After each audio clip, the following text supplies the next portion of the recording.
Bonjour à toutes et à tous, bienvenue en ce donc mardi 15 janvier 2019.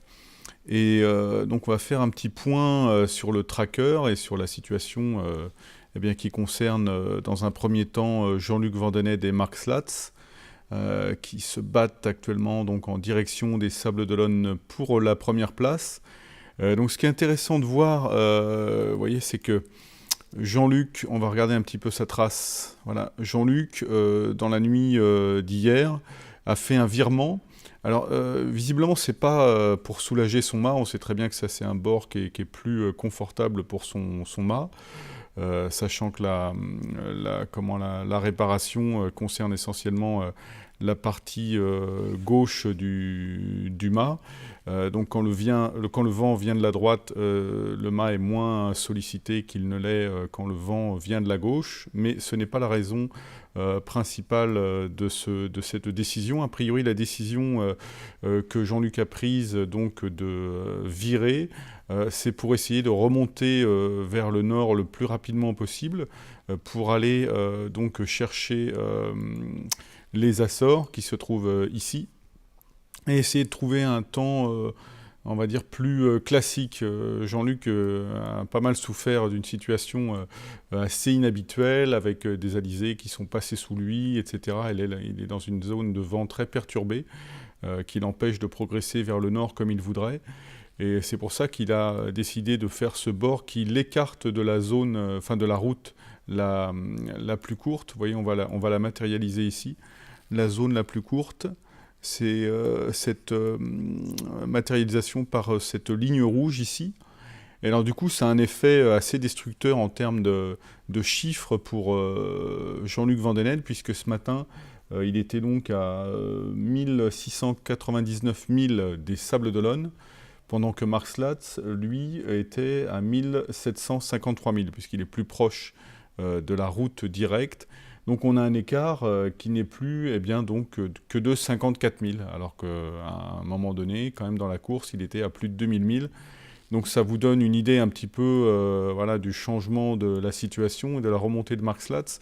Simplement, quand on s'intéresse à la distance objective entre les deux bateaux, voilà, on va utiliser le petit toggle roller. Là, on se rend compte que on est plus près des 400 000. Ce qui veut dire que si Mark Slatz décide de prendre la roue de Jean-Luc Vandenesse pour suivre la même stratégie, ça va être quand même relativement compliqué pour lui de remonter sur lui.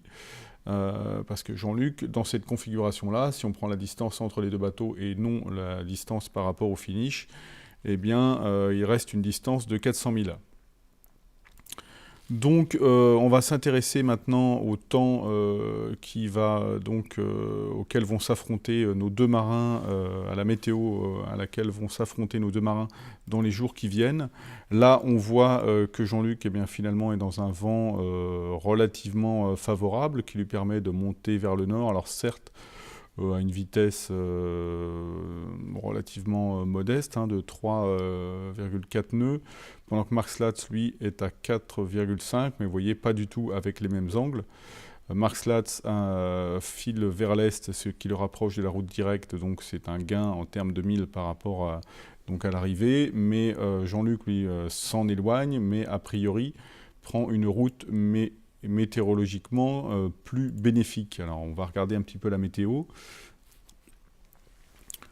Vous voyez, donc là, Jean-Luc devrait continuer à monter comme ça, tranquillement vers le nord. Et là, c'est le traditionnel anticyclone des Açores qui est en train de se former un petit peu. Voilà, on voit qu'il y a une haute pression qui est en train de se former au niveau des Açores. Et donc Jean-Luc, lui, ce qu'il espère, c'est remonter vers le nord le plus rapidement possible et passer donc sur la gauche de cet anticyclone pour ensuite récupérer les vents portants qui l'emmèneront après jusqu'au Sable d'Olonne. Donc alors après, c'est un peu difficile d'estimer donc le scénario météorologique. Bon, là, a priori, quand même, ça tendrait à à se stabiliser sur un modèle relativement classique avec l'anticyclone des Açores, voilà, qui génère des vents portants.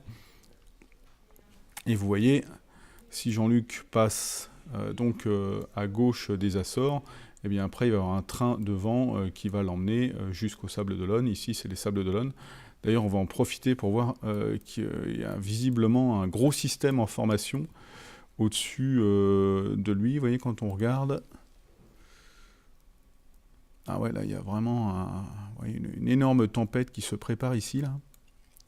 Mais bon, ça passera dans le nord de Jean-Luc, mais il risque effectivement de se former une grosse mer. On va regarder un petit peu l'état de la mer.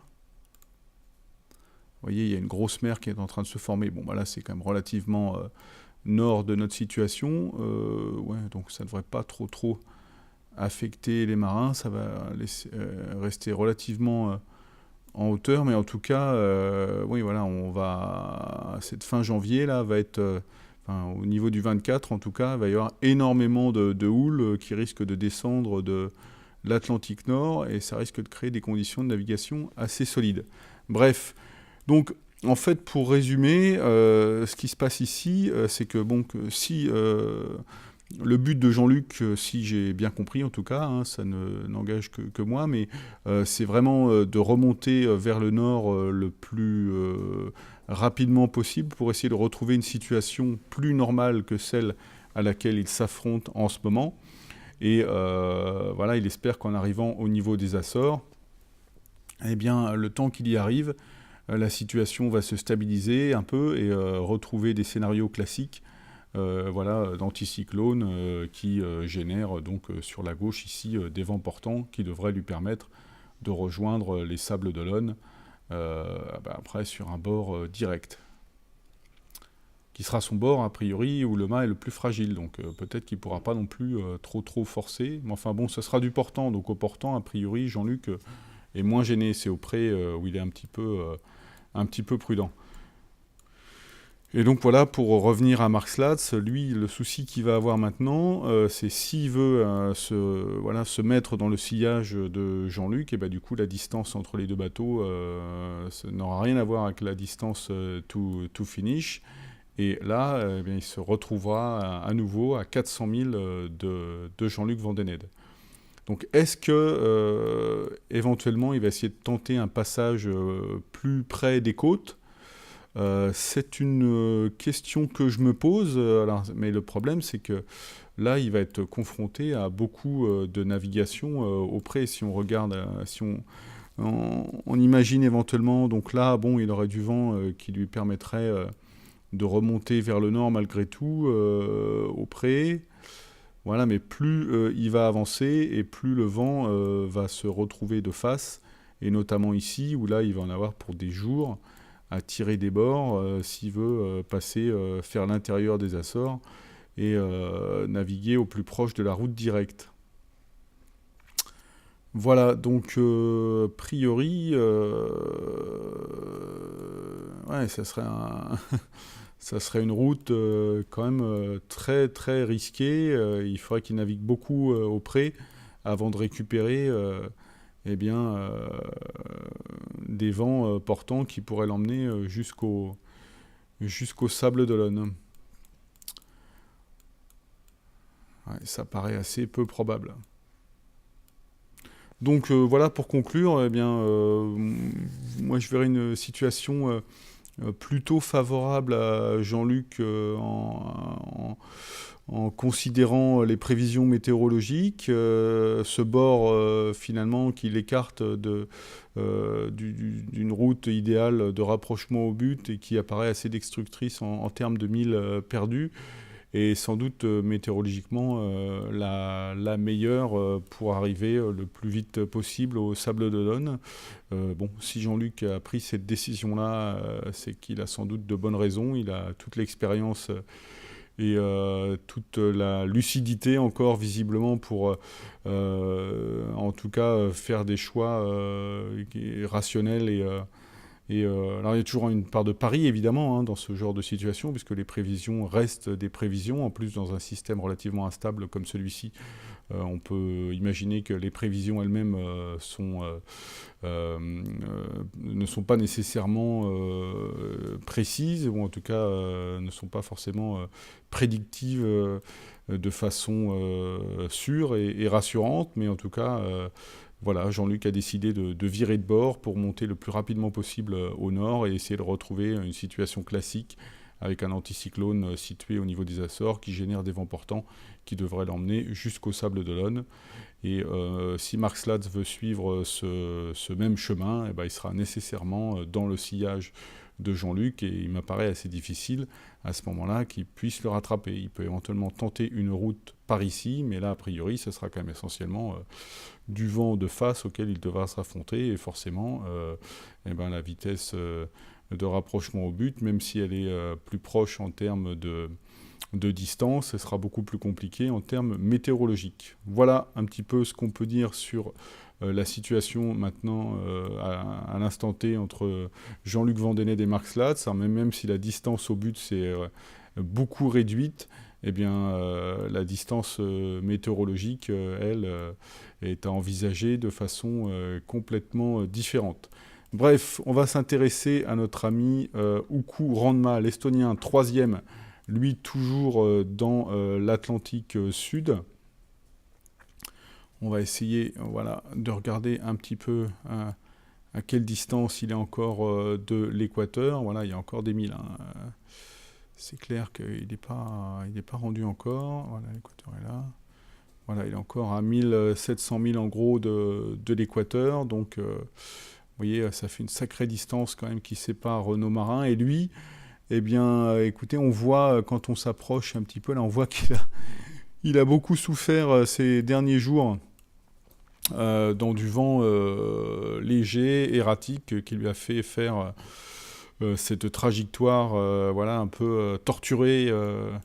Voilà, il remonte vers le nord, vaille que vaille, tant bien que mal. Et on va regarder un petit peu la météo qui va l'accompagner. On voit que ça ne va pas nécessairement s'arranger, ça va même s'empirer un peu. Et voilà, donc ça c'est la journée de demain. Voilà, ensuite, le vent qu'il va retrouver, malheureusement pour lui, ça va être du vent de face. Donc ça va sûrement l'obliger à naviguer comme ça vers le nord-ouest. Ouais, donc c'est du près pendant longtemps. Ouais. Donc voilà une progression difficile à venir pour Uku Randma, essentiellement au près ou dans du vent léger. Pendant que donc l'américano-hongrois István Kopár, lui, eh ben, depuis qu'il a passé le Cap Horn, a priori, c'est lui qui a fait la meilleure progression des 4 concurrents qui sont revenus dans l'Atlantique. Et il continue à bien progresser. Oui, il est à 4 nœuds 7. Alors il y a toujours un petit peu des soucis de colonne de direction, mais il l'a réparé à nouveau, je crois, pour la 3e fois. Il a réparé des pièces. Mais bon, apparemment, ça fonctionne pas trop mal, puisqu'il avance bien. Et vous voyez, en plus, lui, il est très proche de la route directe. Donc on va regarder un petit peu les milles parcourus voilà, ces dernières 24 heures. Vous voyez, 96 000 contre 21 000 pour Uku Randma. Donc petit à petit, malgré tout, eh bien, István Kopár se rapproche significativement de Uku Randma. On va noter la différence qu'il y a entre eux. Hier, elle était quasiment de 1000 milles. Et aujourd'hui, vous voyez, elle est de 930 000. Donc une belle remontée de István Kopár sur Uku Randma. Alors on verra ce que ça va donner dans les prochains jours. Mais si on s'intéresse à la météorologie pour notre ami István, voilà. Alors là, j'ai un peu trop zoomé. Voilà. On voit que là, le vent va l'accompagner. Donc là, c'est du vent d'est qui lui permet de remonter vers le nord. En plus, il est très proche de la route directe, vous voyez, donc il fait quasiment une route idéale. Et alors là, il risque de s'affronter demain à une zone de vent qui va le freiner pendant tout un moment. Et ensuite, voilà, il va avoir du nord-ouest.